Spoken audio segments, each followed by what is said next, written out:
Meron din po tayong bagong feeds ngayon mga kanitib at ito yung gagamit natin sa ating mga 1-month-old hanggang 6 months old, no? So ito po ay branded na feeds. Mabango po, no?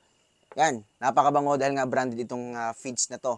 Yan, at ito po ay excess lang po to sa mga feed mills, no? Sobra po to. At may nakabiding kasi niyan, kaya legal po itong feeds na to. At pwede natin siya maibenta sa inyo, no? At higit sa lahat, every 1 kilo of feeds, 50 kilos, sinaluan ko po ng 2 pakete ng King's Vita Plus. So ito ipapakain natin sa grower. Kahit marami po yung ilalagay natin, okay lang, di ma-overdose yung ating mga alagang manok. Yan. Subok na subok po ito. Yan. So ngayon, itest na natin sa ating mga alagang manok. Ito na po yung ating PNC Grower Feeds, no? Yung mga manok natin kumakain na po. Kita nyo naman, no? Actually, busog itong mga manok natin. Kasi nga pinakain natin ito ngayong hapon ng maramihan.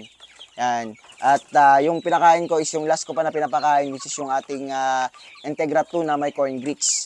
Yung Integra 2 kasi na may corn grits, yung presyo po nun, no, ay 29 pesos yung corn grits. Tapos yung ating Integra 2 is nasa 42 pesos per kilo.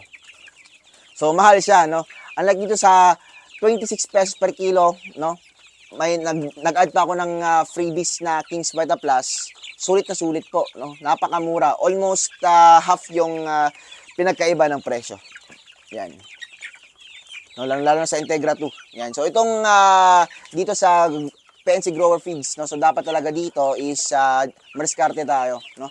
So marami tayong kaibigan na kumukontak sa atin about sa mga excess feeds galing sa mga feed mills. Yan. So legit naman yan, no? Branded. Malalaman natin yung feeds na legit kapag sa amoy, no, mabango, no? Kapag mabango po yan, same nung bango dun sa mga agrivet na mapupuntahan nyo, no? Ibig sabihin maganda po yan and bago.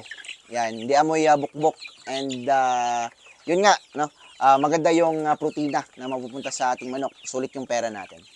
Andito na po tayo sa ating Shamo Yard, no? Mga Giants Yard. Yung gigante natin, Shamo Giants natin, no? Dito po sila lahat. Dito po makikita nyo, dito na side is mga lalaki. And dito naman mga babae. So bukas, sigurado yan puno na to. Dahil yung mga ibang manok natin, no? Andun pa po sa dati nila pinalalagyan. And bukas, dito na sila lahat ilalagay. And ngayong week din, matatapos na yung iba't mga kulungan natin na pinagawa. Yan, medyo marami tayong pinagawang kulungan na naman.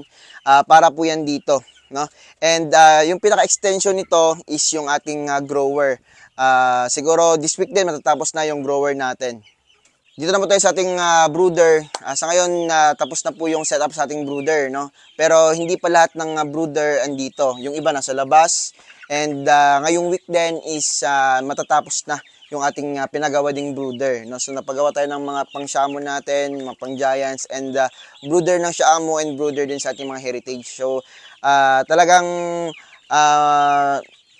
papagandahin natin lalo itong ating manukan, no? At itong mga nakikita nyo ngayon na kumakain sa labas, itong gigante natin, nalagay natin to sa giant na yard. Ito naman yung ating mga heritage, ilalagay natin sa ating grower, no? So dun sila mapapalaki. And ito brooder lang lahat to. Kasi dito, no, mga 13 na brooder. Yan, at ready na rin tayong magparami ulit, no?